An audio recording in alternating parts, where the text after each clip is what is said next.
magsasayang naman sa buho, guys.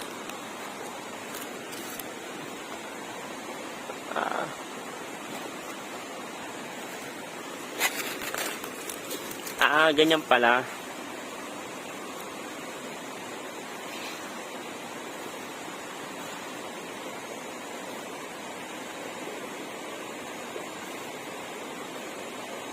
Masarap din yan.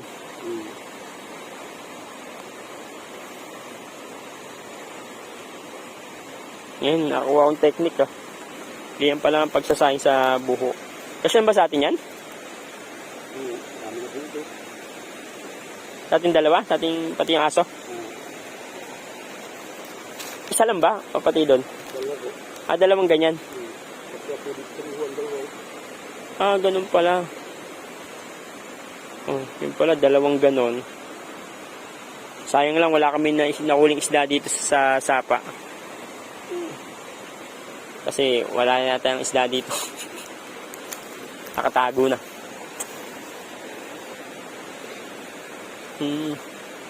Sa isa-isang buho, guys, pwede kang magluto ng dalawang ganito. Ganyan.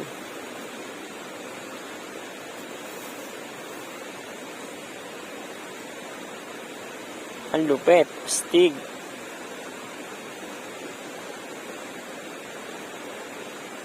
Ayan, may tubig niya sa loob yan. Ito niya yung tubig. Tapos mamaya dyan na, hihilayin na lang yan. Babaki na.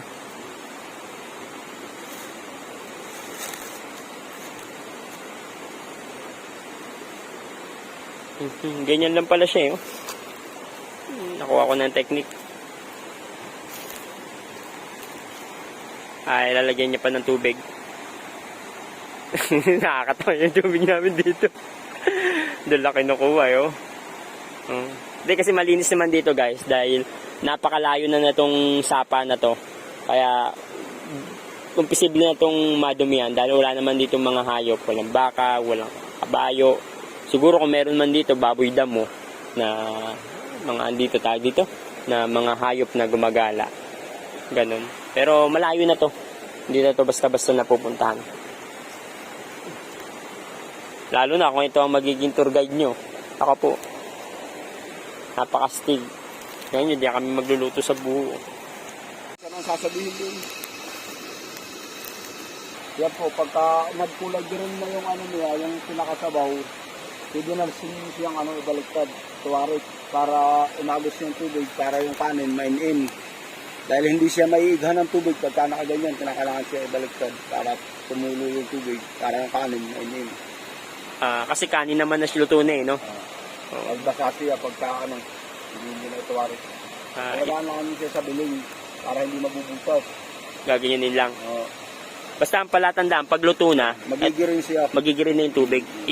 Para mainin lang, itataob na. Tapos yung... Pag nag-drain na, itataob mo na siya para tumulo yung tubig. Dahil yung kanin, para mainin. Nalasak yung kanin pag hindi mo tinaig. Ganun pala, sige. Pero ano kagad yun? Parang uling kagad yung yun. Ganyan po talaga, mauuling talaga yan. Mauuling talaga. Hindi naman yan basta-basta mabubutas. Hindi po, hindi mabubutas yan. Dahil nga may tubig siya Ang lupit, guys, Kailangan nyo pinag-iinta natin ng tubig. Uling na, pero may tubig pa rin. Nga. Tapos maganda pa rin yung loob.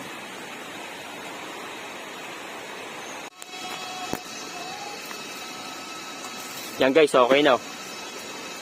Luto na yung sinaing natin.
Ay guys, yung pinakapagkain namin. Yung tubig namin, galing lang din doon sa may falls. Yan na. Okay, kanya-kanya na.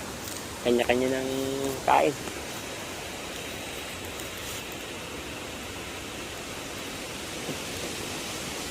Pwede ba kumain dito? Pwede na ako kakain. Guys, kakain muna kami. Kaya, sige. Tingnan mo naman yung pagkain. Pik na yan, lupet. Kain muna, kain na muna.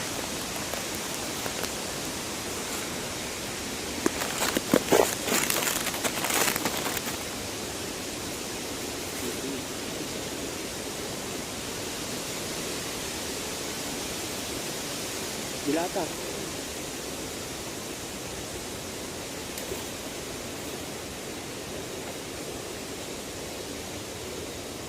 Nah, ito tayo magi.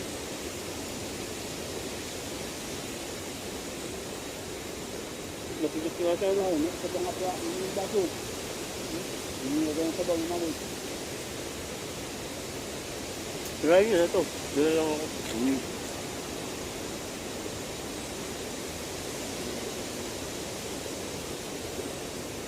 Dito na kayo sa kabila ko ng kanan eh.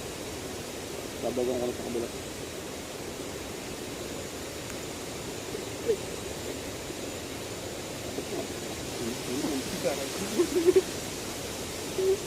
Ang init, grabe.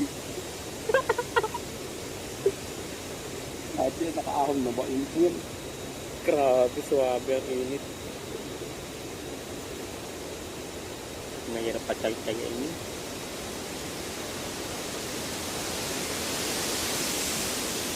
Parang nalapos pa kami ito. Nakaano naman yun.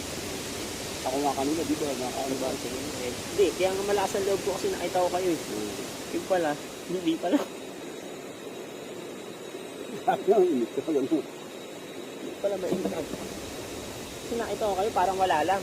Yung pala, hindi pala. Ah. Iba pala ang kamay mo. Grabe ang lumubo. Init. Iba pala ang kamay ng katutubo. Init.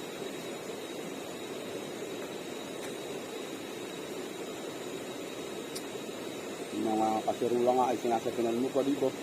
Naahon ko ng ano. Oo.